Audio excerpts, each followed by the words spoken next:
Keeping in mind the importance of Majapahit and the Moluccas or the Spice Islands, when you read Robert Marx, you will notice that he puts forward a position of starting with China. What is China in the 15th century? It is an empire.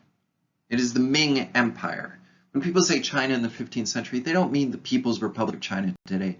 They mean the Ming Empire. The Ming Empire is actually a larger area of territory, perhaps. The 15th century emergence of Ming Chinese trade is almost entirely maritime and deeply involved in the Nanhai trade in Southeast Asia. It's linked to the Ming Dynasty, which builds more than 1,500 ships in just 3 years from 1404 to 1407, but it establishes relations across Southeastern Asia and then into South Asia. Even as naval power declines, the trading vessels and the networks remain moving forward. So there's this often sort of mythos that China becomes closed at some point. That's not actually ever true. It's always in it. There's this always deep relationship with Southeast Asian trading ports, especially through the South Seas, the Nanhai networks. If we think about the lasting impact of the Nanhai networks connecting South, Southeast, and East Asia, it is also important to begin to think about the Indian Ocean network, which had trading centers at Gwar in Bengal, Cambay, Gujarat, and Vijayanagara in South India. Delhi was a long-time overland trade center which connected Gwar and Bengal to Persia and Iran. So there's a massive trading network there as well. So, building off of Robert Marx, we might also think about not just starting with China, but also starting with Southeast Asia, or starting with India.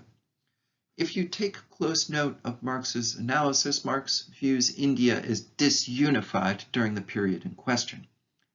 Actually, the unity of the subcontinent long-term appears relatively early on at some centers, although the model of political organization is almost always polycentric.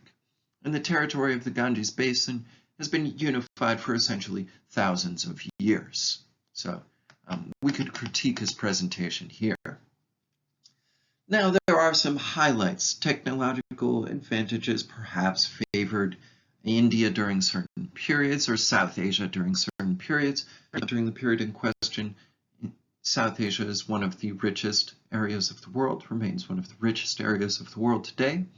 There are climatic and geographic constraints that shape goods and products as well as the usage of them. I brought up the elephant previously, but also consumer tastes and social conventions shape demand for certain luxury items. Silk from Eastern and Southeastern Asia, spices from South Asia, but also from Southeast Asia, which are imported all the way from the Moluccas.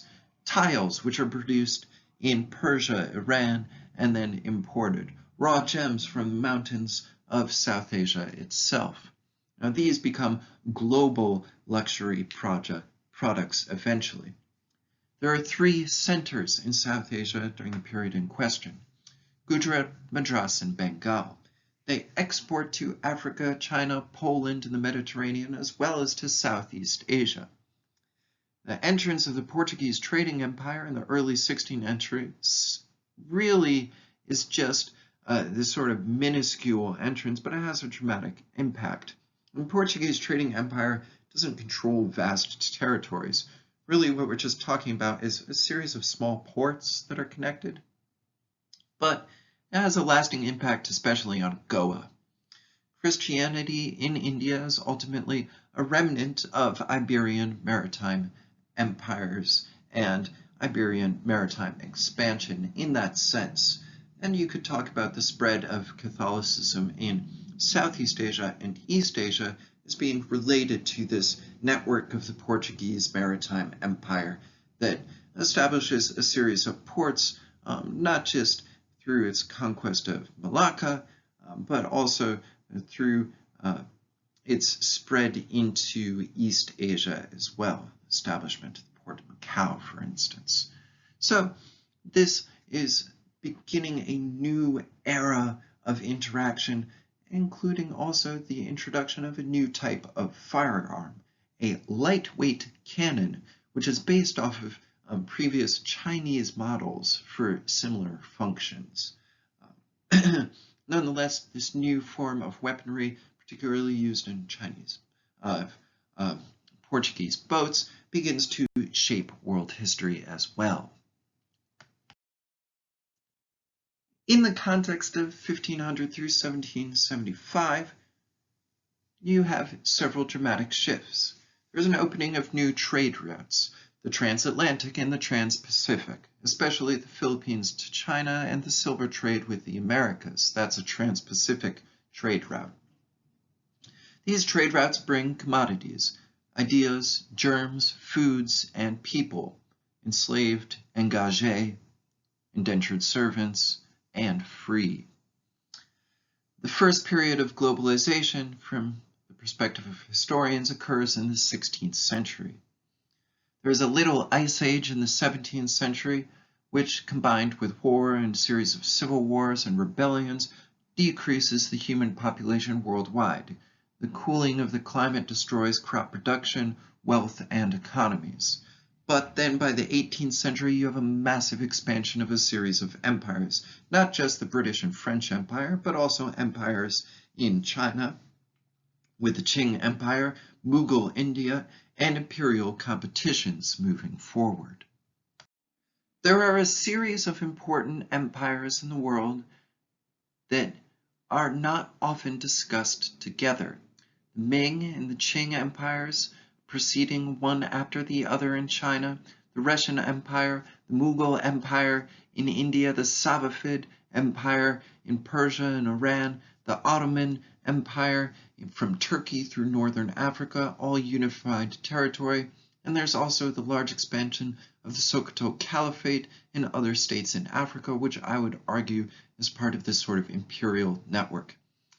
Empires tend to have a singular religious approach, though this is not universal. In fact, in the Mughal states and the Qing states, you have sort of early forms of secularism that emerge. Many of these empires had significant liberal approaches to minority religious groups, which is something that's quite important. And if you think about it, liberal here in the sense that incorporating minority groups as opposed to excluding them. But that's how these empires are knitted together. Given the significant role of Muslim Turkic groups in both Russian and Chinese empires, as well as Hui groups in the Chinese Empire, the 16th to 18th century has a much more Muslim influence in imperial politics than is generally discussed. So, if we think about this broad sort of portrayal of empires over the course of the past several slides and the big picture of history, what jumps out to you as surprising about the sort of trajectory or shape of world history from, say, 1400 to 1800? That is the question for this post. More soon.